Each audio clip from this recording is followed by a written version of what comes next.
శ్రీమతే రామానుజాయ నమః. శ్రీ గోదాదేవే నమః. శ్రీరంగనాథాయ నమః. కర్కటే పూర్వఫల్గుణ్యాం తులసీ కాననోద్భవాం పాండ్యే విశ్వంభరాం గోదాం వందే శ్రీరంగనాయకీం. ప్రియ భగవద్బంధువులారా, రావులపాడు గ్రామంలో వేంచేసి ఉన్న శ్రీ సీతారామచంద్రస్వామి వారి ఆలయంలో ప్రతిరోజు కూడా ధనుర్మాస వ్రత దివ్య మహోత్సవాలు అఖండ వైభవంగా జరుగుతూ ఉన్నాయి. కాబట్టి ఈ ధనుర్మాస దివ్య వ్రత మహోత్సవంలో పాల్గొని ఆ సీతారామచంద్రుల యొక్క గోదా రంగనాథుల యొక్క ఆశీస్సులు పొందగోరుదురుగాక. ఆండాళ్ దివ్య తిరువడిగలే శరణం. నిన్న ధనుర్మాసంలో మొట్టమొదటి రోజు అసలు ధనుర్మాసం ఎందుకు చెయ్యాలి, అసలు దేనికోసం చెయ్యాలి అంటూ మొదటి సంవత్సరంలో తాము ఏం పొందాలి, అసలు ఈ వ్రతం చెయ్యదలచినచో అసలు ఏం పొందాలి, ఈ వ్రతానికి సహాయపడేవాడెవరు, మన చేత ఈ వ్రతం ఎవరు చేయిస్తారు, ఇలాంటివన్నీ కూడా మనం తెలుసుకుందాం. ఎందుకని అసలు అక్కడ ఉన్నటువంటి రేపల్లెలో వచ్చిన కరువు కాటకాలు పోగొట్టే శక్తి ఒక కాత్యాయని వ్రతానికి మాత్రమే ఉంది. అంటే ఈ ధనుర్మాస వ్రతానికి మాత్రమే. అది ఎవరు చేయాలి? కన్నె పిల్లలు మాత్రమే చేయాలి. ఆ కన్నె పిల్లల్ని ఏం చేశారు పెద్దవాళ్ళు? శ్రీకృష్ణుణ్ణి కలవనీయకుండా చేసి నేలమాలిలో దాచేశారు. ఇప్పుడు ఆ పిల్లల్ని తీసుకొచ్చి శ్రీకృష్ణునికి అప్పచెప్పారు. వాళ్ళ చేతే ధనుర్మాస వ్రతం చేయించవలసింది, కాత్యాయని వ్రతం చేయించవలసింది అని వేడుకున్నారు. చాలా రోజుల తర్వాత కృష్ణుడిని కలుసుకున్న ఆనందంలో అప్పటికి కలుసుకుని మాట్లాడి కృష్ణుడు వాడు పంపేస్తాడు, రేపు రండర్రా, రేపు గనక వస్తే ధనుర్మాస వ్రతానికి ఏమేమి వస్తువులు కావాలి, ఏమేం చెయ్యాలి, ఎలా చెయ్యాలి అవన్నీ నేను మీకు రేపు చెప్తాను అంటూ నిన్నటి రోజును పంపేస్తాడు. వాళ్ళందరూ ఏం చేస్తారు? కృష్ణ పరమాత్మని వదలలేక వాళ్ళు అలా నెమ్మదిగా ఇంటికి వెళ్తారు. ఇంటికి వెళ్తూ ఆ కృష్ణ పరమాత్మ యొక్క దివ్యమైన తాదాత్మ్యంలో మునిగిపోయి ఉండిపోతారు. మన గోదాతల్లి ఏం చేస్తుంది? వాళ్ళకిలాగే అలంకరించుకుని తాను కూడా ఒక గోపికగా మారిపోయి చక్కగా ఈ వ్రతాన్ని చేయడానికి పూనుకుంది. నిన్నటి రోజున చెప్పింది మన గోదాతల్లి, మన చేత ఈ వ్రతాన్ని చేయించగలిగిన వాడు కేవలం కృష్ణుడు ఒక్కడే. ఈ వ్రతం మనం ఏం చేస్తుంది? మన పాతకాలన్నింటినీ తీరుస్తుంది, పరమ పురుషుని యొక్క పాదార విందాలను దర్శింపచేస్తుంది అంటూ మొట్టమొదటి పాసురంలోనే నారాయణనే నమక్కే, నారాయణునికి నమస్కారం చేసుకుని ఈ వ్రతాన్ని ప్రారంభిద్దాం అంటుంది. నారాయణుడు అంటే ఏంటి? అన్నింటా వ్యాపించి ఉన్న వాడు. అన్నింటి అంటే పిపీలి కాదు పర్యంతము. నీలోనూ ఉన్నవాడు నారాయణుడే, నాలో ఉన్నవాడు వాడే, ఈ చెక్కలో ఉన్నవాడు వాడే, మైకులో ఉన్నవాడు కూడా నారాయణుడే. కానీ ఆ జ్ఞానం మనకి ఎంతవరకు ఉంటుంది? ఉండదు కదా. కాబట్టి పర వ్యూహ విభవ అంతర్యామి ఆర్చ ఈ 5 రూపాలలో ఉన్నటువంటి స్వామిని మనం మిగతా 4 రూపాలలో దర్శించడం కష్టం. ఆర్చామూర్తిగా ఉన్నటువంటి స్వామిని దర్శించాలంటే చాలా తేలిక. కాబట్టి మన కళ్ళ ఎదురుగుండగా ఉన్నటువంటి రామచంద్రమూర్తిని మనం చాలా బాగా దర్శించుకోవచ్చు. కాబట్టి ఈరోజు మనం రామచంద్రమూర్తి పాదాలు పట్టుకుంటున్నాం. ఇంకా మన ఈ మార్గశీర్ష వ్రతానికి ఫలితం ఏంటి? భగవంతుని యొక్క సాన్నిధ్యమే. ప్రతి మాసంలోనూ కూడా స్నానం చేద్దాం రండి అంటారు. స్నానం చేయడం ఏంటి? వీళ్ళు ఆల్రెడీ బయలుదేరిపోయారు కదా వ్రతం కోసం. స్నానం అంటే ఏంటి? కృష్ణ పరమాత్మ ఎడబాటు నుంచి ఉన్నటువంటి వాళ్ళు మళ్ళీ కృష్ణుణ్ణి ఎప్పుడైతే కలుసుకుంటారో అప్పుడు శరీర తాపము మానసిక తాపము చల్లారుతుంది కదా, అది స్నానం. మనం చూడండి, బాగా అలసిపోతాం. అలసిపోయినప్పుడు చెంబు నీళ్ళు మీద పోసుకుంటే మనసు హాయిగా ఉంటుంది, అవునా? మరి ఈ గోపికలకి ఎప్పుడు హాయిగా ఉంటుంది? కృష్ణ పరమాత్మతో కలిసి ఉంటేనే హాయి. అంటే గోపికలు కృష్ణ పరమాత్మని కలవడమే ఇక్కడ స్నాన వ్రతము. అంటే మనందరికీ కూడా గోదాతల్లి ఏం చెప్తోంది? మనందరికీ కూడా భగవంతుని యొక్క పాదార విందాలను చేరడమే ఈ మార్గశీర్ష స్నానము అంటారు. మరి ఇటువంటి మార్గశీర్ష స్నానానికి కూడా నియమాలు ఉన్నాయా? మరి వీళ్ళు చిన్న చిన్న పిల్లలు కదా, గొల్ల పిల్లలు కదా, అమాయకులు కదా, వీళ్ళకి కూడా నియమాలు తెలుసునా అని ఒక సందేహం. అంటే వీళ్ళు అవడానికి గొల్ల పిల్లలైనప్పటికీ కూడా కృష్ణ పరమాత్మతో ఉండడం వల్ల వీళ్ళకి వాళ్ళు ఏం చేస్తే కృష్ణుడు సంతోషపడతాడో వీళ్ళకి తెలుసు. వాళ్ళ దగ్గరికి కృష్ణుడిని ఎలా రప్పించుకోవాలో కూడా తెలుసు. అవే నియమాలుగా మనకి చెప్తున్నాయి. సామాన్యంగా చూడండి, లోకంలో మంచి చెడ్డ అన్న విషయాలు అందరికీ సమానంగా ఉండవు. నీకు మంచి అనిపించింది నాకు చెడ్డగా కనిపించవచ్చు, నాకు చెడు అనిపించింది నీకు మంచి కావచ్చు. నాకు పొద్దున్నే లేచి తిరువారాధన చేసుకోవడం అంటే ఇష్టం అనుకోండి, నీకేమనిపిస్తుంది? పొద్దున్నంత చెల్లెలు లేకపోతే ఏమి, హాయిగా 9 గంటలకు లేవచ్చు కదా అనిపిస్తుంది. నాకేమనిపిస్తుంది? నీకు మంచి అనిపించింది, నాకు అదేంటి 9 గంటలకు లేస్తున్నారు వాళ్ళు, పొద్దున్నే లేవచ్చు కదా అనిపిస్తుంది. అలాగే నాకు సినిమాలు చూడడం అంటే ఇష్టం అనుకోండి, మీకు దైవారాధన చేసుకోవడం అంటే ఇష్టం అనుకోండి, ఆ అమ్మాయి ఏంటి ఇంకా సినిమాలు చూస్తుంది, హాయిగా కృష్ణారామ అనుకోకుండా అని అనిపిస్తుంది. అంటే మంచి చెడు అన్నది ఏ ఒక్కరి విషయంలోనూ సమానంగా ఉండవు. ఒకళ్ళకి మంచి అనిపించింది వేరొకరికి చెడు అనిపించవచ్చు, వాళ్ళకి మంచి అనిపించింది యువతల వాళ్ళకి చెడు అనిపించవచ్చు అనమాట. మరి భగవద్ విషయం అలా ఉంటుందా? భగవంతుని యొక్క విషయం అయితే మంచి ఎప్పుడూ సుఖాన్నే ఇస్తుంది. చూడండి, కొన్ని వస్తువులు ఉంటాయి. ఈరోజు మనం కొత్త చీర కొనుక్కున్నాం, ఈరోజు కొత్త చీర కొనుక్కోగానే మనకు ఎంతో ఆనందంగా వస్తుంది. వెంటనే చీర కట్టుకుంటాం. ఆ చీర కట్టుకున్నాక గమ్మున ఏదైనా చిరిగిపోయింది అనుకోండి, ఏదైనా పట్టుకుని వెంటనే దుఃఖం వస్తుంది. ఇంతకుముందు ఆ చీర వల్లే నువ్వు ఆనందాన్ని పొందావు, ఇప్పుడు అదే చీర వల్ల దుఃఖాన్ని పొందుతున్నావు. ఎందుకని? మరి ఇందాక ఆనందం పొందినప్పుడు ఆ ఆనందం శాశ్వతంగా ఉండాలి కదా, ఎందుకు ఉండట్లేదు? అంటే ఒక వస్తువు మనకి సుఖాన్ని ఎప్పుడైతే ఇస్తుందో దుఃఖాన్ని కూడా వెంటనే ఇస్తుంది. అలాగే దుఃఖాన్ని కలిగించిన వస్తువు దుఃఖం శాశ్వతంగా ఉండిపోదు, వెనకాలే సుఖం కూడా వస్తుంది. సుఖ దుఃఖాలు వస్తూ పోతూ ఉంటాయి. కానీ భగవద్ విషయం అయితే, భగవంతుని యొక్క పాదాలు పట్టుకుంటే అసలు నీకు దుఃఖం అన్నదే ఉండదు. ఎప్పుడు సుఖమే, ఎప్పుడు ఆనందమే, నిత్య ఆనందం కలుగుతుంది ఎప్పుడు నువ్వు భగవంతుడిని పట్టుకున్నప్పుడు. అందుచేత ఈ లోకంలో సుఖాన్నిచ్చేది ఏదైనా ఉంది అంటే అది కేవలం భగవంతుని యొక్క విషయం మాత్రమే, మరి ఇంకేమీ కాదు. భగవద్ విషయమే మనల్ని సుఖానికి దగ్గర చేస్తుంది. కాబట్టి అటువంటి భగవంతుని పట్టుకుందాం రండి అంటూ ఈ 2వ మాసంలో ఏ ఏ పనులు చేయాలి, ఏ పనులు మనం ఈ వ్రత సమయంలో చేయకూడదు, అసలు ఈ వ్రత నియమాలు ఏంటి చెప్పుకోబోయే ముందు ఒక్కసారి 2వ పాసురాన్ని ఒకసారి అనుసంధానం చేసుకుని అప్పుడు పాసురాన్ని యొక్క అర్థంలోనికి వెళ్దాం.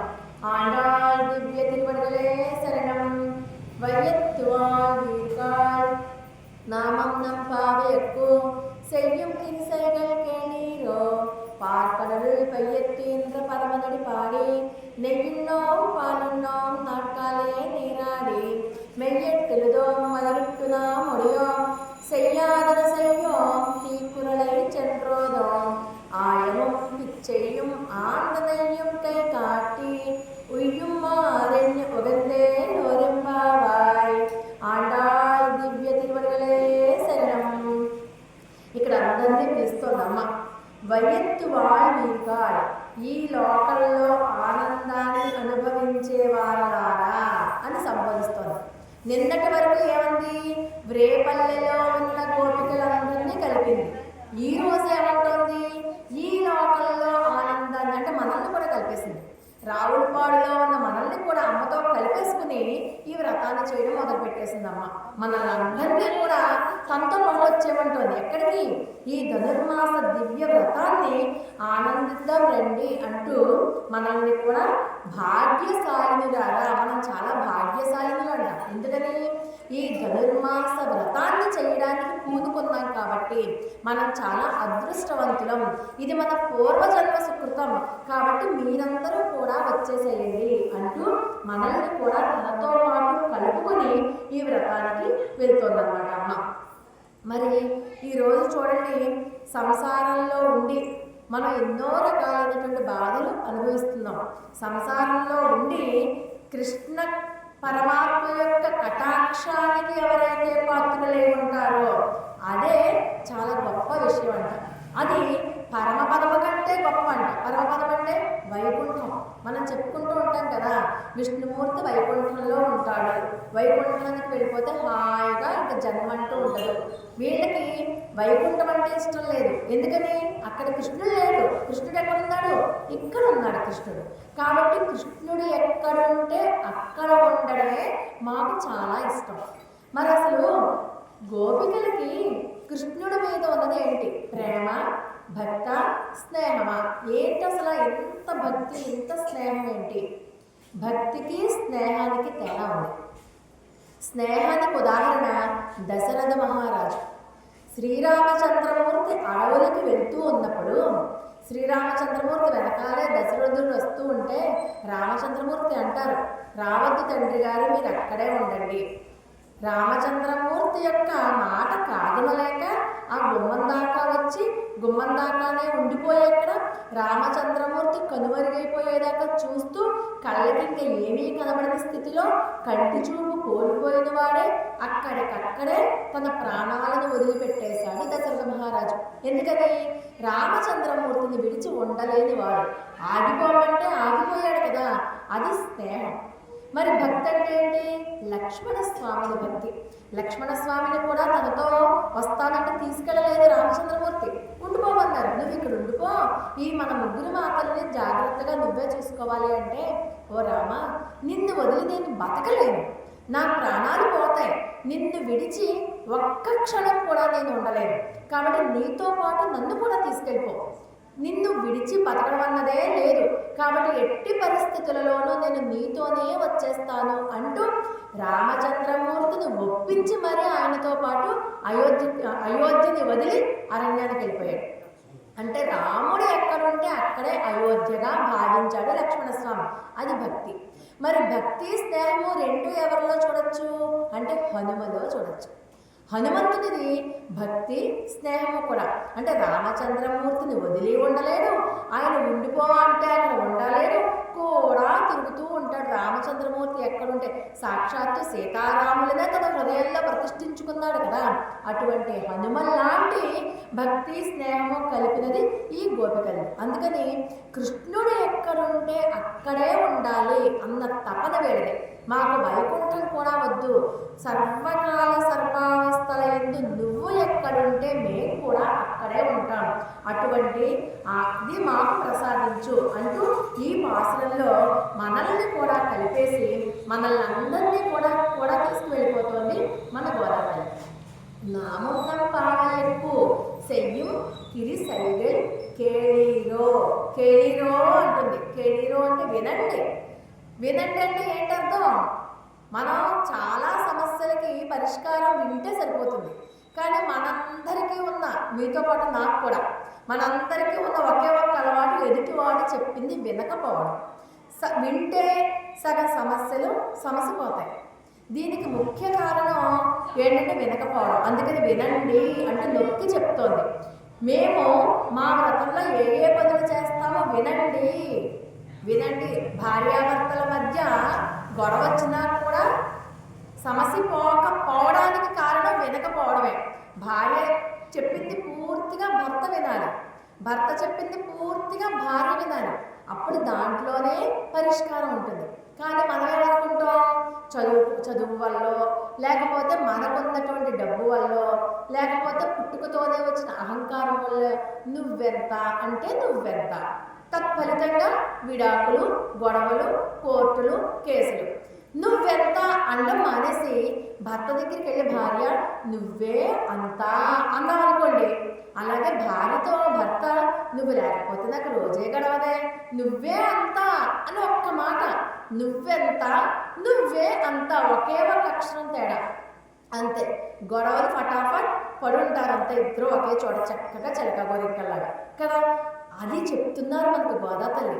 నువ్వెంత అంటే నువ్వెంత కాదు, నువ్వే అంత అని అది చూడండి ఒక్కసారి. అన్నప్పుడు ఆటోమేటిక్గా అంత కోపంతో బుస్సుమని ఎగిరే భర్త కూడా చల్లబడిపోతాడు. అలాగే అంత కోపంతో తోక తొక్కిన తాచులా వెళ్ళినటువంటి భార్య కూడా నువ్వే అంత అని ఒక్కసారి భర్త నోట్లోంచి ఆ 3 అక్షరాల పదం వచ్చిందా వెంట అయ్యో నేను ఎంత కష్టపెట్టానో నా భర్తని అందుకని చల్లారిపోదా. అదనమాట అక్కడ ఉన్నటువంటి కిటుకు. అందుకని వినండి, ముందు నేను ఏం చేస్తున్నానో ఏం చెప్తున్నానో ముందు వినండి అంటూ చెప్తున్నానమాట. అంటే భగవద్విభూతి అంటే భగవంతుని ఆశ్రయించడమే సుఖము. అదే మనందరికీ కూడా ఆనందాన్ని కలిగిస్తుంది.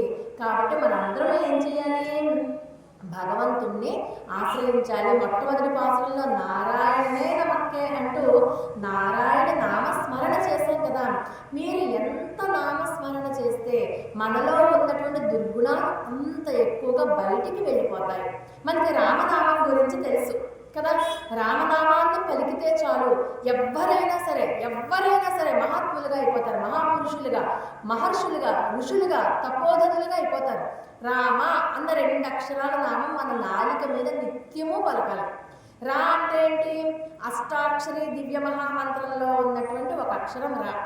అలాగే మా అంటే పంచాక్షరి, శివ పంచాక్షరి ఉన్నటువంటి మా అనే అక్షరం. ఆ 2 మన రామనామం ఎప్పుడైతే పలుకుతామో అట అష్టాక్షరిని అంటే నారాయణ అష్టాక్షరిని, అలాగే శివ పంచాక్షరి రెండింటినీ కూడా ఏకకాలంలో మనం పలికినట్టే.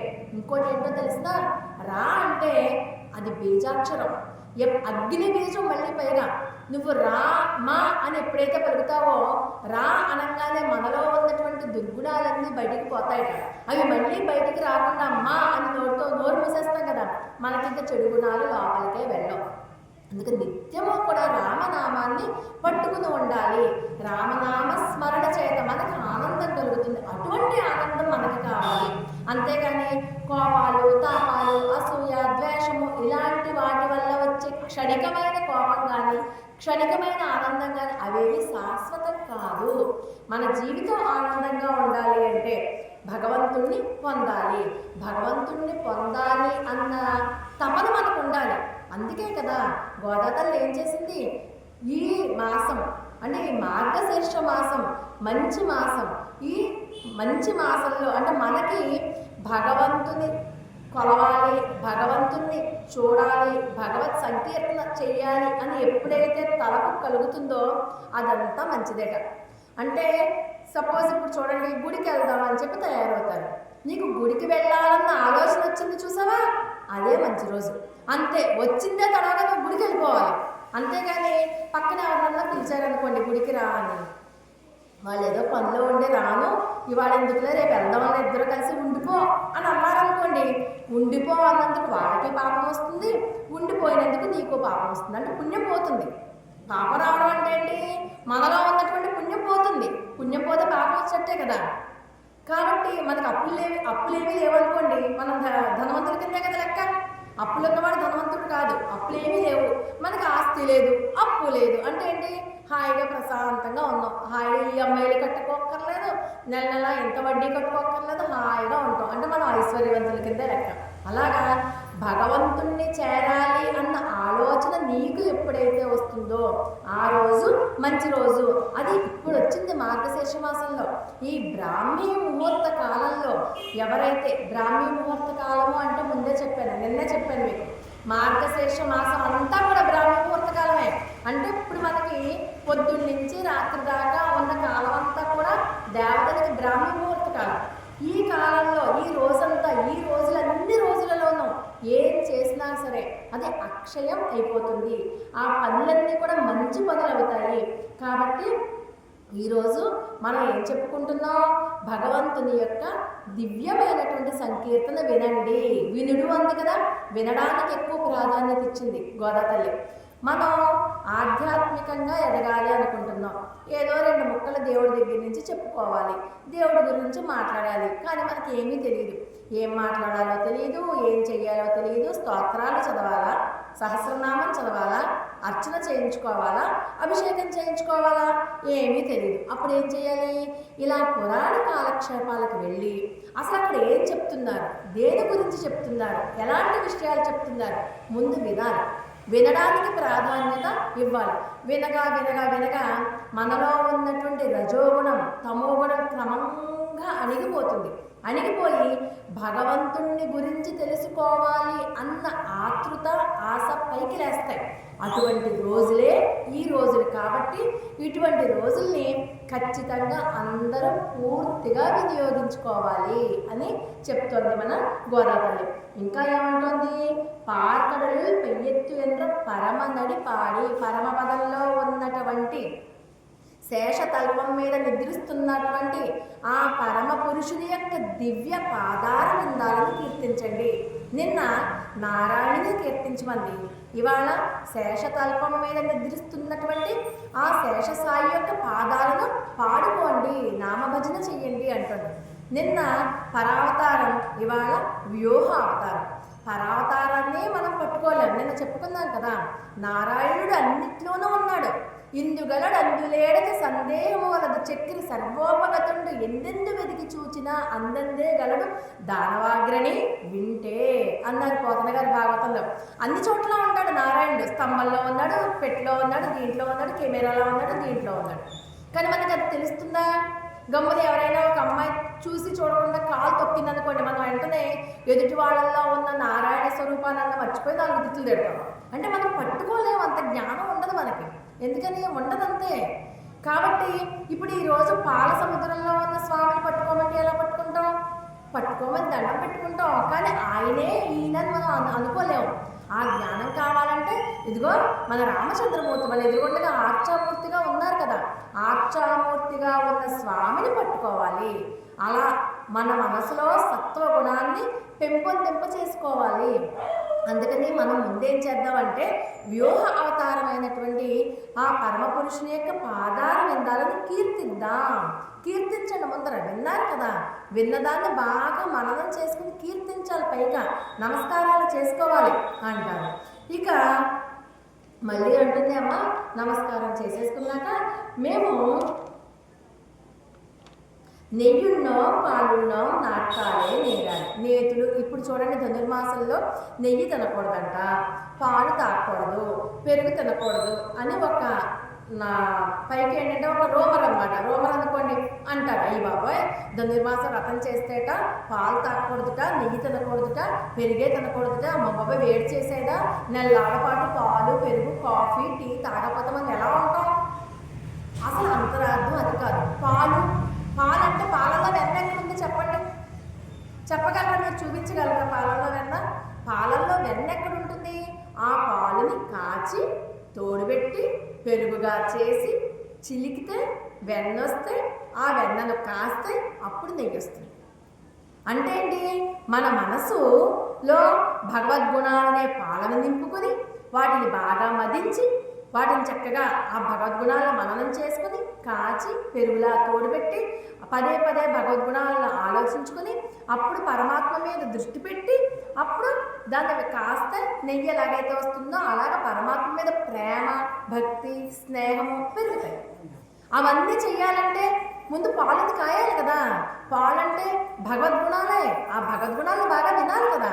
నువ్వు భగవద్గుణాలను బాగా వినాలి, విన్నదాన్ని వంట పట్టించుకోవాలి, చెప్పింది వినాలి, తర్వాత ఏం చేయమంటే అది చెయ్యాలి. రోజంతా కూడా భగవద్గుణానుభవంలో ఓడలాడాలి. అప్పుడు అది పెరుగుగా చిక్కబడుతుంది. ఆ పెరుగును నువ్వు చిలకాలి, నువ్వు నామస్మరణ చెయ్యాలి. రామ రామ రామ రామ రామ ఎన్నిసార్లు వీలైతే అన్నిసార్లు రామ అంటే చదువుకోక్కర్లేదు, చేతితో రాయక్కర్లేదు, నోటితో పలకటే వస్తుంది. కనీసం దాంట్లో ఒత్తులు కానీ ఏమీ లేవే. రా మా అన్న 2 అక్షరాలే కదా. అలా పదే పదే పదే పదే అంటే నీలో భగవంతుని మీద యొక్క ప్రేమ చక్కగా నెయ్యిలాగా బయటికి వస్తుంది. ఆ ప్రేమే కావాలి. అందుకని పాలు ఎందుకు తాగమంటున్నాం, నెయ్యి ఎందుకు తినమంటున్నాం? మాకు పాలు తాగేసి నెయ్యి తినేసి అన్నీ చేసేస్తాం. ఇంకా చూడండి వెనకాల ఇంకో మాట కూడా అంటుంది అమ్మ. ఏమంటుందంటే మెయ్యెట్టెలుగా కాటుకు కూడా పెట్టుకోమంటుంది. కాటుక కళ్ళకి కాటుక పెట్టుకో, పువ్వులు పెట్టుకోకూడదు, ధనుర్మాసంలో పాలు తాగకూడదు, నెయ్యి వేసుకోకూడదు, కళ్ళకి కాటుక పెట్టుకోకూడదు, పువ్వులు పెట్టుకోకూడదు. అన్నీ చేసేస్తే భగవంతుడు మనకేమిస్తాడు? ఇప్పుడు మీ దగ్గర చీర లేదనుకోండి, నేను ఒక చీర కొనిచ్చాను అంటే నువ్వు సంతోషపడతావా పడవా? లేనిదిస్తే సంతోషం. మరి నేను కళ్ళకి కాటుక పెట్టేసుకుని పువ్వులు పెట్టేసుకుంటే కృష్ణుడిని ఎలా సంతోషపెడతాను? కృష్ణుడు నాకేమిస్తాడు? నేను కళ్ళకి కాటుక పెట్టుకోలేదు అనుకోండి, కృష్ణుడు అంటాడు అదే రాధిక కళ్ళకి కాటుక పెట్టుకోలేదు, ఉంటే నేను పెడతాను ఉండు అని కృష్ణుడు పెట్టాడు అనుకోండి కాటుక, నాకు ఎంత ఆనందంగా ఉంటుంది. అంటే ఏ పని చేస్తే ఆనందం కలుగుతుందో ఆ పనులు కృష్ణుడి చేత నేను చేయించుకోవాలంటే నేను కొన్ని మానేయాలి కదా. మానేస్తేనే నా దగ్గర ఫలానాది లేదు కాబట్టి లేదు తెచ్చిస్తాడు కృష్ణుడు నాకు.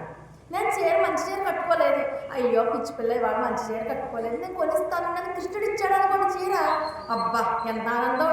ఆ చీర కృష్ణుడే కడితే ఇంకా ఆనందం కదా. అలాంటి ఆనందం కోసం అసలు అంతరార్థం అది.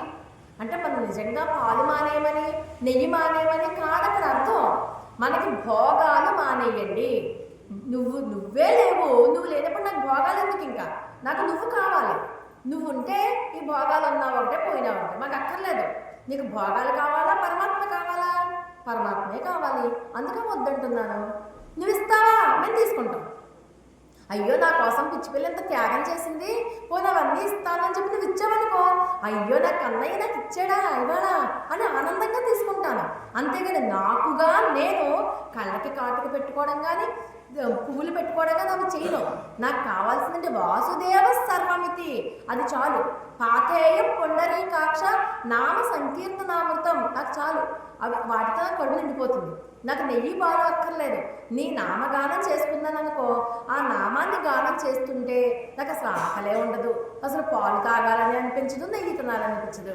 కాదు నువ్వు పాలో నెయ్యో తాగు అని చెప్పి నీ అంతకు నువ్వు ఇచ్చావనుకో, అప్పుడు నేను తీసుకుంటాను. నాకు అది ఆనందం. అంటే మన దగ్గర లేకుండా కనుక ఉంటే ఆయన ఇస్తాడు, మన దగ్గర అన్నీ ఉంటే ఇంకా ఆయన ఏమిస్తాడు? మనకి ఏమి ఇవ్వడానికి ఉండదు. కాబట్టి మీకు భగవంతుడు కావాలా భోగాలు కావాలా అంటే భగవంతుడే కావాలి. భగవంతుడు కావాలంటే తీసుకో, మనకి భగవంతుడి కోసం ప్రయత్నం చెయ్యాలి కదా. ఆ ప్రయత్నంలో భాగమే అమ్మ అలా చెప్తోంది. అంటే పరమాత్మని పట్టుకోవాలి అంటే కాటుక పెట్టుకోమంది చూసారా అమ్మ? కాటుక దేనికి ప్రతీక? జ్ఞానానికి ప్రతీక. జ్ఞానం అంటే భగవంతుడిని మన జ్ఞానంతో పట్టుకోగలమా? జ్ఞానం ఉంటే భగవంతుడు వస్తాడా? రాడు. మరి శబరికి ఏ జ్ఞానం ఉందని చెప్పి రామచంద్రమూర్తి కటాక్షించాడు? శబరి దగ్గర ఉన్నదంతా ఏంటి? కేవలం రామ రామ రామ అంటూ సర్వకాల సర్వావస్థల యందు భగవంతుడు రాముడు ఎప్పుడు వస్తాడా అని చెప్పి ఎదురు చూస్తూ, రాముడు వస్తాడు అన్న నమ్మకంతో రాముడు నడిచే దారంతా రోజంతా శుభ్రం చేసి, రాముడికి కాళ్ళల్లో ముళ్ళెక్కడ గుచ్చుకుంటాయో అని చెప్పి అనుకుని ఆ మార్గం అంతా కూడా పూలతో పరిచి రోజంతా ప్రతిరోజు చేసేది. అదే మనమైతే 2 రోజులు తుడుస్తాం, వచ్చాక చూడుద్దో లేదు ఇప్పుడు ఎందుకు అని అంట. అది భక్తి కాదు. భక్తి అంటే ఎప్పటికైనా వస్తాడు, ఏమో ఏ క్షణమైనా వస్తాడు, మనం సిద్ధంగా ఉండాలి. సూట్ కేసు పట్టుకుని రెడీగా, బట్టలు పెట్టుకుని రెడీగా ఉండాలి. అప్పుడే మన నమ్మకాన్ని వమ్ము చేయకుండా రాముడు వస్తాడు. అదే చేసింది శబరి ఇక్కడ. ప్రతిరోజు ఆ వాకిలంతా తుడిచేది, అందంగా ముగ్గులు పెట్టేది, మొత్తం రాముడు ఎక్కడైతే నడిచేస్తాడో నడిచే మార్గం అంతా పువ్వులతో పరిచేసేది. అంటే ఏ క్షణమైనా రాముడు రావచ్చు. నా రాముడు వచ్చేసరికి ఇదేంటి ఇలా ఉందని అనుకోకూడదు. రాముడి కళ్ళకి ఆనందం కలిగించేలా నేను ఈ మార్గం అంతా శుభ్రం చేయాలి, పువ్వులు పరచాలి, ముగ్గులు వేయాలి అనుకుని ప్రతిరోజు తన దినచర్య ఆ రకంగానే చేసేది. అందుకని వచ్చాడు రాముడు. ఒక చిన్న కథ కూడా ఉంది దీనికి. ఒకడు పరీక్షల్లో బాగా మార్కులు కొట్టేయాలి, ఎలాగన్నా రావాలి, మరి అంతే కదా. ఏం చేస్తాం? వెంకన్న బాబుకి మొక్కుంటాం. వెంకన్న బాబుకి మొక్కుంటే ఒక శనివారం చేస్తాం. ఎవరో చెప్తారు వినాయకుడికి ఫలానా స్తోత్రం చదివితే నువ్వు పరీక్షలో 100కి 100 వస్తాయని. పాపం అతను ఏం చేశాడు? ఒక రోజు వెంకన్న బాబు ఫోటో పెట్టుకుని చేశాడు, ఒక దేవుడి ఫోటో. ఎవరో చెప్పారని చెప్పి వెంకన్న బాబు పక్కన పెట్టి వినాయకుడికి చేశాడు.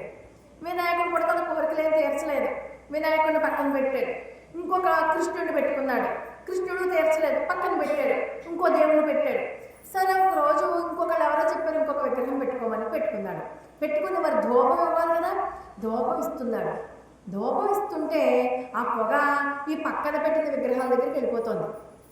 అత్తరి నా కోరిక తీర్చమంటే తీర్చలేదు, కానీ నేను వెలిగించినటువంటి ధూపం నీకు కావాలా అని ఒక గుడ్డ తీసుకొచ్చి అక్కడ విగ్రహాలు అన్ని ముక్కులకి కట్టేశాడు. ఎందుకు కట్టాడు అంటే వాడు అక్కడ ఉన్నాడని నమ్మాడు కదా. వెంటనే ప్రత్యక్షం అవుతాడు దేవుడు, వెంటనే ప్రత్యక్షం అవుతాడు. వెంటనే అదేంటి ఇన్ని పూజలు చేశాక ప్రత్యక్షం అవ్వలేదు, ఇప్పుడు నేను ముక్కుకి గుడ్డ కట్టంగానే ప్రత్యక్షం అయ్యావంటే ఓరి పిచ్చివాడా, ఇన్నాళ్ళు నేను ఉన్నానని నమ్మలేదు, ఇప్పుడు ఆ ధూపం ఎక్కడ నా ముక్కుకి మంచి వాసన కలుగుతుందో అని భయపడి నా ముక్కుకి గుడ్డ కట్టావు చూడు. ఎందుకు కట్టావు, నేను ఉన్నానన్న నమ్మకంతోనే కదా కట్టావు, ఆ నమ్మకానికి ప్రత్యక్షం అయ్యానురా. ఆ నమ్మకం మనకి ఉండాలి, అది చెప్తోంది గోదా తల్లి. అంత నమ్మకం ఉండాలి మనకి.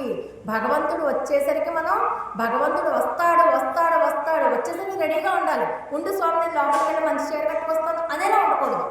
ఎప్పుడు భగవంతుడు వస్తే అప్పుడు భగవంతుడితో రెడీగా వెళ్ళిపోయేలా ఉండాలి. ఆ స్థితి మనకి కలగాలి. అందుకని చెప్పి మాకు నెయ్యక్కర్లేదు, పాలక్కర్లేదు, మేము అసలు కళ్ళకి కాటుకే పెట్టుకోం, పువ్వులు కూడా మాకొద్దు, నువ్వు వచ్చి పెడతావా మా తల్ల పువ్వులు మేము పెట్టించుకుంటాం, మాకేమక్కర్లేదు స్వామి, ఈ భోగాలు మాకు అక్కర్లేదు. పోనీ నిన్ను తెలుసుకుందామంటే అంత జ్ఞానం మాకు లేదు, నువ్వు అఖిలాండ కోటి బ్రహ్మాండ నాయకుడివి, నిన్ను తెలుసుకుంటే పాటి జ్ఞానం మాకు ఎక్కడిది చెప్పు. అందుకని మాకు అది కూడా అక్కర్లేదు, లేదు అసలు మాకు జ్ఞానం లేదు. పోనీ ఏమన్నా ఇంకేమన్నా ఉన్నాయా కర్మ ఊరికి ఏదో స్నానం చేస్తాం అంతే. ఆ స్నానం కూడా ఇగో స్నానం చేద్దాం రండి, వ్రతం చేద్దాం రండి అని తీసుకెళ్తున్నాం, అది కర్మ అనుకుంటామేమో. అలాంటి కర్మలు చేయడం కూడా మాకు తెలియదు. అంటే భగవంతుడు కర్మకి, భక్తికి, జ్ఞానానికి దేనికి లొంగడం, కేవలం ప్రేమకి మాత్రమే లొంగుతాడు. అందుకే కదా శబరి ఎంగిలి చేసిన పళ్ళని చక్కగా తిన్నాడు ఆయన. శబరి ఎంగిలి చేసిన పళ్ళని తిన్నాడు కాబట్టి మనం కూడా ఎంగిలి పళ్ళని నైవేద్యంగా పెట్టగలం మా పరమాత్మకి. అంటే మనకి ఇంకా అంత ప్రేమ లేదు. అంత ప్రేమ ఉంటే ఇవన్నీ వదిలేస్తాం కదా, సర్వకాల సర్వావస్థల యందు రామనామాన్నే జపిస్తూ ఉంటాం కదా. ఇంకా మనలో అంత ప్రేమ రాలేదు. ఆ ప్రేమని పెంచడానికే ఈ మార్గశీర్ష మాసం, ఇవి మంచి రోజులు కాబట్టి అందరూ రెండర్రా, స్నానం చేద్దాం రెండర్రా అని చెప్పి అందరినీ పిలుస్తోంది. వాసుదేవ సర్వమితి అంటూ గోపికలకి నెయ్యి పాలే ఆహారం పైకి కనిపిస్తే అసలేంటి ఆహారం, వాసుదేవుడే ఆహారం, వాసుదేవుడి యొక్క నామమే ఆహారం, ఆయన తలుచుకోవడమే ఆహారం, కృష్ణుడికి ఎప్పుడెప్పుడు వెన్న పెడదామా అదే ఆహారం. ఎంతసేపు కృష్ణుడికి అది కావాలి, కృష్ణుడికి ఇది కావాలి, కృష్ణుడికి ఆ పని చేసి పెట్టాలి, కృష్ణుడికి కృష్ణ నామం తప్ప ఇంకొకటి తెలియదు. అంటే అంతగా కృష్ణుడితో తప్పించిపోయి ఉంటారు. పైగా వాళ్ళకి మార్గశీర్ష మాసం అంటే చాలా ఇష్టం. ఎందుకంట ఇది అంతగా చలి కాకుండా, అంతగా వెచ్చగా కాకుండా సమానమైనటువంటి కాలం. పాపం ఇన్నాళ్ళు పెద్దవాళ్ళు కృష్ణ పరమాత్మని కలవకుండా చేసి నేలమాళిలో దాచేశారు. కృష్ణుడిని కలుసుకోవాలంటే వీళ్ళకి ఏంటి, దొంగతనంగా కలుసుకునేవారు. అమ్మ నాన్న ఎవరికి తెలియకుండా గోడ దూకి దొంగతనంగా కలుసుకుని వచ్చేవారు. కానీ ఇప్పుడు ఆ పరిస్థితి లేదు. ఎందుకని లేదు, పెద్దల అనుమతి లభించింది కదా. పెద్దలే ఈ గోపికలందరినీ తీసుకెళ్లి కృష్ణుడి చేతిలో పెట్టి వీళ్ళ చేత వ్రతం చేయించవయ్యా, ఊళ్ళో ఉన్నటువంటి కరువు కాటకాలన్నీ పోగొట్టు, నీకే అది వచ్చు కదా వ్రతం చేయాలో, కాబట్టి ఇవ్వాలని చెప్పి ఏ పిల్లలనైతే కృష్ణుడికి దూరంగా ఉంచాలని అనుకున్నారో ఆ పిల్లలతోనే వ్రతం చేయాలి కాబట్టి తీసుకెళ్ళి మళ్ళీ ఆ పిల్లల్ని అప్పచెప్పారు. కాబట్టి ఇప్పుడు దొంగతనంగా కలుసుకోక్కర్లేదు, హాయిగా మనస్సు ప్రశాంతంగా అందరూ చూసినా కూడా భయపడకుండా కలుసుకోవచ్చు కృష్ణుడిని. వెన్నెల కూడా కృష్ణుడిని చూడడానికి దోహదపడుతుంది కాబట్టి ఇవి వెన్నెల రోజులు కాబట్టి ఈ మార్గశీర్ష మాసం అంటే గోపికలకి చాలా ఇష్టంట. నాటకాలే నీరాడి తెల్లవారుజామునే స్నానం చేయాలి. వ్రత నియమాలని చెప్పుకున్నాం కదా, దాంట్లో మొట్టమొదటిది ఏంటి, నెయ్యి పాలు గురించి చెప్పుకుందాం, కాటుక పువ్వులు, దాని వెనకాల ఉన్న అంతరార్థం చెప్పుకుందాం. ఇప్పుడైతే తెల్లవారుజామున స్నానం చేయాలి. ఎప్పుడైనా అంతే, మనకి బ్రాహ్మీ ముహూర్తంలో ఏం చేసినా కనీసం పోనీ మీకు అలవాటు లేదు, బ్రాహ్మీ ముహూర్తంలో దేవుడికి దీపారాధన అది ఇప్పుడు దాకా మీకు అలవాటు లేదనుకుందాం. అఫ్కోర్స్ మీరు అందరూ చేస్తూనే ఉండొచ్చు కాక, కనీసం స్నానం చేసి మీ పనులన్నీ చేసుకోండి. మీ జీవితంలో కలిగే మార్పు మీకే తెలుస్తుంది. కేవలం మీ కాలకృత్యాలు తీర్చుకుని స్నానం చేసేసి మిగతా పనులు చేసుకోండి. వంట చేసుకుంటారో, టిఫిన్ చేస్తారో, దేవుడికి కార్యక్రమాలు చేస్తారో, ఏం చేసుకుంటారో స్నానం చేసాక చేయండి. ఒక్క 15 రోజులు స్నానం చేసి మీరు పనులు చేసుకోవడానికి, స్నానం చేయకుండా పనులు చేసుకోవడానికి తేడా గమనించండి. మీ జీవితంలో మీరు ఊహించని చాలా మార్పులు కలుగుతాయి. కాబట్టి తెల్లవారుజామునే స్నానం చేసి సిద్ధంగా ఉండాలి. ఎప్పుడో కృష్ణుడు వచ్చాక కృష్ణుడిని కూర్చోబెట్టి లోపలికి వెళ్ళి స్నానం చేయడం కంటే కృష్ణుడు రావడానికి ముందే మనం రెడీ అయిపోయి ఉండాలి. కృష్ణుడు వస్తాడు, ఏ సమయంలో వస్తాడో తెలియదు. ఉదయం వస్తాడో, మధ్యాహ్నం వస్తాడో, సాయంకాలం వస్తాడో. మనం చక్కగా రెడీ అయిపోయి కూర్చుంటే ఇంక వెయిటింగ్ ఉండదు కదా. అలా రాగానే కారులో కృష్ణుడు రాగానే కారుతో పాటు కృష్ణుడితో పాటు కారుకి వెళ్ళిపోవచ్చు కదా. అందుకని తెల్లవారుజామునే స్నానం చేసి రెడీగా ఉండండి. తెల్లవారుజామునే స్నానం చేయడం అన్నది దీంట్లో చాలా ముఖ్యము. ఎందుకంటే తెల్లవారుజామున స్నానం చేసి కాస్త దైవారాధన చేసుకుందాం అనుకోండి, అప్పుడు దేవతలందరూ కూడా తిరుగుతూ ఉంటారు. మనం ఏ చిన్న పని చేసినా తెల్లవారుజామున అది అక్షయమై వెలుగుతుంది. ఏది చెయ్యండి, ఒక మంచి మాట్లాడండి, దానికి అక్షయ ఫలితం. చెడు మాట్లాడండి, దానికి కూడా అక్షయ ఫలితం. అందుకనే తెల్లవారుజాము కాలాన్ని చదువుకోవడానికి, వేదాధ్యయనానికి, దేవుడికి దగ్గర పూజలు చేసుకోవడానికి ఎక్కువ ఉపయోగిస్తారు. ఏమంటే 9 గంటలకు పూజ చేస్తే ఏమవుతుంది? దేవుడు ఏమన్నా తిడతాడా? దేవుడేమి తిట్టడు. కానీ నువ్వు ఎదగాలి కదా, నువ్వు పరమాత్మని చేరుకోవాలి కదా. పరమాత్మని చేరుకోవాలి అంటే మనకి చుట్టుపక్కల ప్రకృతి కూడా సహకరించాలి కదా. నువ్వు తెల్లవారుజామున లేచావే అనుకో, ఆహా తదాస్తు దేవతలు వెంటనే తదాస్తు అంటారు. వెలుగు రేఖలు వచ్చే కొద్దీ అసుర ప్రవృత్తి పెరిగిపోతుంది. మనలోనే చూడండి బోల్డన్ని గుణాలు వస్తాయి. తెల్లవారుజామున మన యొక్క ప్రవర్తనకి, కాస్త వెలుగొచ్చాక మన యొక్క ప్రవర్తనకి తేడా మనకే తెలుస్తుంది, ఎవరు చెప్పక్కర్లా. అంటే అసురీ ప్రవృత్తి పెరిగిపోతూ ఉంటుంది. మీరు అదే పొద్దున్న చక్కగా పిల్లల్ని పొద్దున్నే లేపి 4 గంటలకు లేపక్కర్లేదు, కనీసం 5 గంటలకు లేపి ఒక్క వారం రోజులు కూర్చోబెట్టి 5 to 6 చదువుకోరా అని చెప్పి, చిన్నపిల్లలైనా పెద్దవాళ్ళైనా కూర్చోబెట్టి చదివించండి. ఒక వారం రోజులు అయ్యేసరికి వాళ్ళంతటా వాళ్ళే లేచి చదువుకుంటారు. చదువుకోవడమే కాదు, మంచి మార్కులు వస్తాయి. ఇక్కడ ధృతి పెరుగుతుంది, వాడికి జ్ఞానం పెరుగుతుంది, మంచి మార్కులు వస్తాయి. వాళ్ళ బిహేవియర్లో, వాళ్ళ ప్రవర్తనలో చాలా మంచి తేడా వస్తుంది. అంటే సాత్విక ప్రవృత్తి పెరిగిపోతుంది అన్నమాట. అందుకనే తెల్లవారుజామునే స్నానం చెయ్యాలి అని చెప్తోంది మన గోదావరి. ఇంకా ఏమంటుంది? చెయ్యాదన చెయ్యం. చెయ్యాదన చెయ్యం. మేము చెయ్యకూడని పనులు ఏం చెయ్యం. మాకు శాస్త్రం కాదు ప్రమాణం. మా పెద్దవాళ్ళు ఏ పని చేయమంటే ఆ పని చేస్తాం. మనకి చూడండి 2 రకాలైన పాపాలు ఉంటాయి. ఒకటి చెయ్యొద్దు అన్న పని చేస్తే కలిగే పాపం, ఇంకొకటి చెయ్యవలసిన పని చెయ్యకపోతే వచ్చే పాపం. చెయ్యవలసిన పని ఖచ్చితంగా చెయ్యాలి, చెయ్యొద్దు అన్న పని ఎప్పటికీ చేయకూడదు. మా పెద్దవాళ్ళు ఏ పనులైతే చేయమని మాకు చెప్పారో ఆ పనులే మేము చేస్తాం. మా పెద్దవాళ్ళు ఏం చెప్పారు? ఎవరిని తిట్టకురా అని చెప్పారు. తిట్టం మేము. పరనింద చేయకూడదు, అలాగే నన్ను నేను పొగుడుకోవడం కూడా చేయకూడదు. పరనింద దోషమే, ఆత్మస్థుతి కూడా దోషమే. నా అంతటి వాడు లేడు, అది పెద్ద పాపం. అలాగే చూడు వాడు అలా ఉన్నారంటే ఇలా ఉన్నారంటే మనం ఒకళ్ళు ఎంచుతాం కదా, అది కూడా చాలా తప్పే. అది మాత్రం ఎప్పుడూ చేయకండి. ఈ ధనుర్మాసంలో పరనింద తప్పే, ఆత్మస్థుతి కూడా చాలా తప్పు. మాకు శాస్త్రం కాదు ప్రమాణం, మా పెద్దవాళ్ళు చెప్పింది. కొన్నిటికి శాస్త్ర ప్రమాణాలు పనిచేయవు. ఇంట్లో అరటి మొక్క వేసుకోవాలనుకోండి, ఆనవాయితీ ఉంటేనే వేసుకుంటారు. ఇంట్లో ఆనవాయితీ లేకపోతే అరటి మొక్క వేశారనుకోండి, ఏదో ఒక ఇబ్బంది కలుగుతుంది. అందుకని మన పెద్దవాళ్ళు మనకు ఆనవాయితీ లేదురా అరటి మొక్కలు వేయకండి అని చెప్తారు, వేయరు. కొంతమందికి అరటి మొక్క వేసుకుంటే కలిసి వస్తుంది, వాళ్ళు ఖచ్చితంగా వేసుకోవాలి.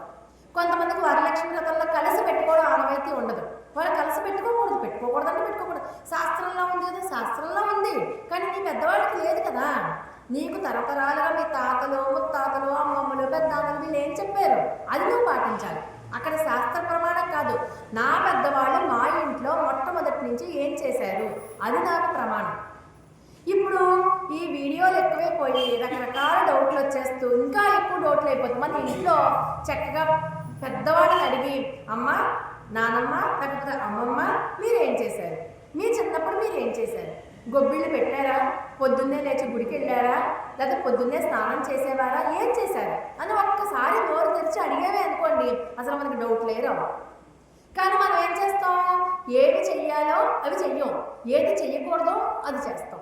కాబట్టి ఇది అమ్మ అదే చెప్తోంది, మా పెద్దలు చెయ్యని పనులు మేము చెయ్యం, మా పెద్దలు ఏ పనులైతే చేయమన్నారో అవి మాత్రమే మేము చేస్తాము, పెద్దల యొక్క ఆచారమే మేము పాటిస్తాము అంటూ వాళ్ళ యొక్క పెద్దల యొక్క పూర్వాచారాన్ని పాటిస్తున్నారు. వీళ్ళ పెద్దలు ఏం చేశారు, కృష్ణుడినే పట్టుకునేవారు, ఏ సందేహం వచ్చినా కృష్ణుడిని అడిగేవారు. అందుకనే ఈ రోజు ఈ వ్రతం చేయడానికి కృష్ణుడు తప్ప వీరు కూడా ఎవరిని పట్టుకోవట్లా. వీళ్ళ పెద్దలు కృష్ణుడిని తప్ప ఇతరులను సేవించద్దు అని చెప్పారు.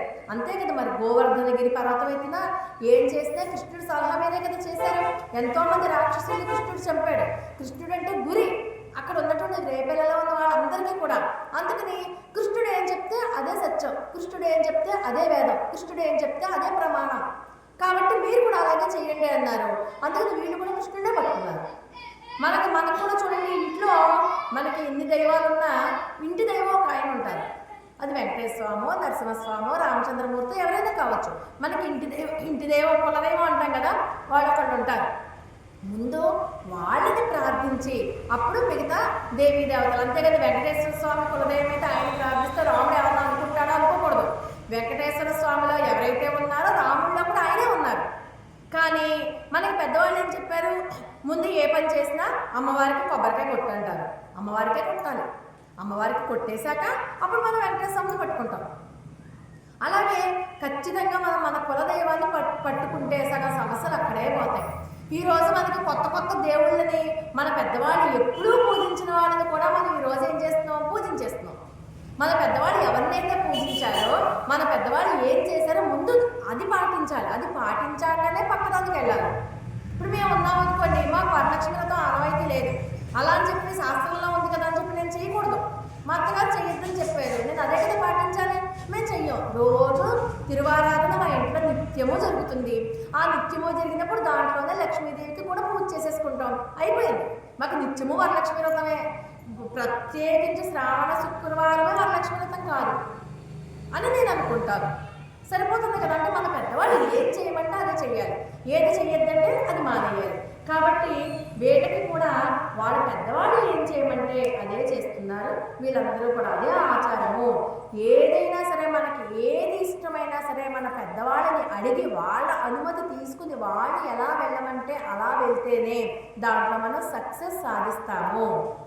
అందుచేత వీళ్ళు పెద్దవాళ్ళు కృష్ణుడిని పట్టుకున్నారు. అది ఇంకా తీక్కురలై చంద్రోదం, ఇతరులకు అనర్థాన్ని కలిగించే తప్పుడు మాటలు పలకము. అయ్యో, నేను ఈ మాట మాట్లాడితే ఎదుటివాళ్ళ మనసు నొచ్చుకుందనుకోండి, ఆ మాట మాట్లాడకూడదు అని చెప్తుంది గోదాత. ఎందుకంటే వాక్కు సత్యం, హితం, ప్రియం అయి ఉండాలి. మనం మాట్లాడేది నిజమై ఉండాలి. ఎదుటివాళ్ళ మనసు రంజింపగలిగేలా ఉండాలి, వాళ్ళకి మంచి కోరేదై ఉండాలి. అటువంటి మాటే మాట్లాడాలి తప్ప ఇంకొక మాట వాళ్ళకి బాధ కలిగించే మాట కానీ, అబద్ధాలు చెప్పడం కానీ, చాడీలు చెప్పడం కానీ ఇలాంటివి ఎప్పుడూ చేయకూడదు. అది కూడా మనకి తెలియకుండా చేసే పాపాలు. సరదాగా కూడా మనం అబద్ధం చెప్పకూడదు అంటారు. చూడండి, మనకి ఒక భక్తుడు భార్య ఒక రాజస్థానానికి వెళ్తారు. ఆ భక్తుడు పుండరీకుడు జయదేవుడు. మనకి జయదేవుడి కథ తెలుసు కదా. జయదేవుడి యొక్క సతీమణి ఒక రాజుగారి ఆస్థానంలోకి వెళ్తారు. వాళ్ళిద్దరు చాలా భార్యాభర్తలు ఇద్దరు కూడా భక్తి తత్పరులు. జయదేవి అష్టపదులకి మనకు తెలుసు కదా. ఆ భార్యామణి పాతివ్రత్యంలో మహాదిట్ట. మహారాణి అంటుంది, మహారాణి గారికి ఎవరో చెప్తారు, జయదేవుని భార్యకి భర్త అంటే పంచప్రాణాలు, అంటే అసలు పరీక్ష చేద్దామని చెప్పి మాట వరుసకి అంటుంది, నీ భర్తకి ప్రాణాలు పోయాయట అంటుంది. అంతే, ఆ మాట విని వెళ్ళడంతోనే ప్రాణం వదిలేస్తుంది ఇవిడ. ఈ లోపల జయదేవుడును రాజుగారు కలిసి వస్తారు. పడిపోయిన భార్యను చూస్తాడు జయదేవుడు. వెంటనే ఆవిడ కాలమే పడిపోతుంది. రాణిగారు కాలమే పడిపోయి తప్పైపోయిందని క్షమించండి. చూసారు, ఒక మాట మనిషి ప్రాణాన్ని సైతం తీసేస్తుంది. అటువంటి మాట మాట్లాడకూడదు. అంటే సరదాగా కూడా ఎదుటి వాళ్ళకి ఇబ్బంది కలిగించే మాటలు మాట్లాడకూడదు, దానివల్ల ప్రాణాలే పోవచ్చు కాక. ఇప్పుడు చూడండి, ఆంజనేయ స్వామి సీతమ్మ వారి కోసం వెళ్ళాడు. సీతమ్మ వారు ఎక్కడున్నారో జాడ తెలిసింది. ఆ విషయం వచ్చి రామచంద్రమూర్తికి చెప్పాలి. రామచంద్రమూర్తి ప్రాణాలు ఒగ్గబెట్టుకుని ఉన్నాడు. ఆ మాట ఎప్పుడు వింటుంటే తన ప్రాణాలు నిలబడతాయని. సీత దొరికిందన్న మాట వినగానే ఆయన ప్రాణాలు నిలబడ్డాయి. అలాగే సీతమ్మ వారు అశోకవనంలో ఉండి ఎప్పుడెప్పుడు రామచంద్రమూర్తి ఇంకా రావట్లేదు, ఇంకా చివరికి తన జడతోనే ఉరేసుకోవాలని చెప్పి చూసింది అమ్మవారు. ప్రాణాలు తీసుకుంటే సమయంలో చెట్టు మీద ఉన్నటువంటి ఆంజనేయ స్వామి రామ కథను వినిపించాడు. రామ కథను వినడం తోడనే సీతమ్మ వారి ప్రాణం నిలబడింది. అలా నిలబడాలి.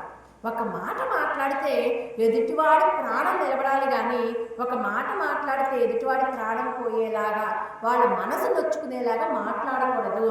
కాబట్టి ఇతరులకు అనర్థం కలిగించే ఏ మాటలు మేము మాట్లాడం, అలా మాట్లాడకూడదు. అది ఈ వ్రతంలో ముఖ్యమైన నియమం. మంచి మాటలే పలకాలి, చెడు మాటలు పలకకూడదు. కాబట్టి అదే ఈ వ్రతానికి ముఖ్యమైనది అని చెప్తోంది గోదాతల్లి. ఆత్మస్తుతి, పరనింద రెండూ చేయకూడదు. ఒకళ్ళ తప్పులు ఒకళ్ళు ఎంచుకోవడం చేయకూడదు. చాడీలు చెప్పకూడదు. హేళన చేయకూడదు. వెటకారాలు మాట్లాడకూడదు. కానీ అలా మాట్లాడకుండా ఉండడమే ఈ వ్రతానికి నియమం. అలా ఎప్పుడూ చేయకండి. మనం మాట్లాడే మాట ఎదుటి వాళ్ళ మనసుకి మంచి చేసేదే ఉండాలి, ఆనందం కలిగించేది ఉండాలి అని చెప్తోంది. ఆయువం పిచ్చయ్యం ఆంజనేయం కైకాటి. ఇంకా ఏం చెయ్యాలట? ఈ మార్గశీర్ష మాసంలో, ఈ ధనుర్మాస వ్రతంలో దానాలు ధర్మాలు ఎక్కువగా చెయ్యాలి. అంటే దానాలు ధర్మాలు చెయ్యాలి అంటే ఎలా చెయ్యాలట? కుడి చేతితో చేసే దానం ఎడమ చేతికి తెలియకూడదు అని మన పెద్దవాళ్ళు అంటూ ఉంటారు. అలా చెయ్యాలట. అంతేకాని మనం ఇక్కడ చెక్ ఇస్తూ ఉంటాం, 10 రూపాయలు వేస్తూ ఫోటో తీసి ఆ ఫోటో వాట్సాప్లో పెట్టుకోవడం అలా కాదు. అలాంటి దానాల వల్ల ఉపయోగం లేదుట, క్లియర్గా చెప్తున్నారనమాట. కాబట్టి ఆర్తులు అయిన వాళ్ళని చూసి, వాళ్ళ ఆర్తిని చూసి ఓర్చలేక, అయ్యో వీళ్ళకి ఇవ్వడానికి నా దగ్గర ఇంత ధనమే ఉంది, అయ్యయ్యో ఇంతకంటా ఎక్కువ ఇవ్వలేకపోతున్నాను వాళ్ళకి అంటూ బాధపడుతూ వినయంగా ఇవ్వాలి దానం. మనకి సినిమాల్లో చూపిస్తారు చూడండి, దానం చెట్ల 10 రూపాయలు విసిరేసుకుంటూ వెళ్ళిపోతారు కదా.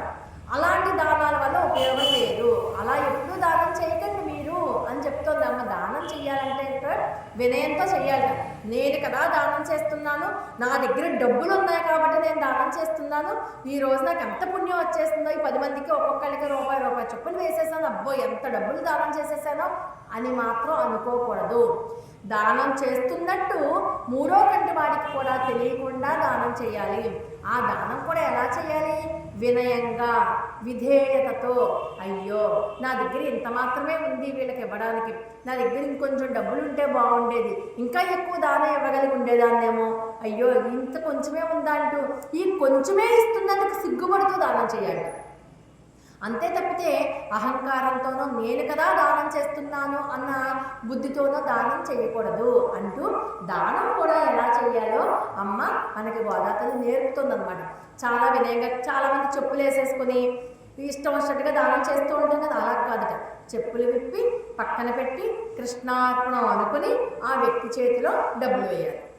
అంటే మనం ఏది చేసినా కృష్ణుడికే, మంచి చేసినా ఏం చేసినా అన్నీ కృష్ణుడికే. సర్వధర్మాన్ పరిత్యజ్య మామేకం శరణం వ్రజ అహం త్వా సర్వ పాపేభ్యో మోక్షయిష్యామి మా శుచః అంటాడు కదా ఆయన. అన్ని ధర్మాలు వదిలిపెట్టి నన్నే పట్టుకో, నీ సంగతి నేను చూసుకుంటాను, నువ్వు ఏం చేస్తావో చెయ్యి, అవన్నీ కృష్ణార్పణం అని చెయ్యి. మంచి అంటే కదా ఒకళ్ళని తిట్టేసి కృష్ణార్పణం అనకూడదు, దానికి కూడా వేరే కథ ఉంది, రేపు చెప్తాను ఆ విషయం కూడా. అందుచేత నువ్వు చేసే ప్రతి మంచి పని కృష్ణార్పణం అని చేయి. నువ్వు చేసే ప్రతి దానం కూడా అయ్యో ఇంత మాత్రమే నేను చేయగలుగుతున్నానా అనుకుంటూ చెయ్యి. ఉయ్యుమ్మారెళ్ళు ఒగందు.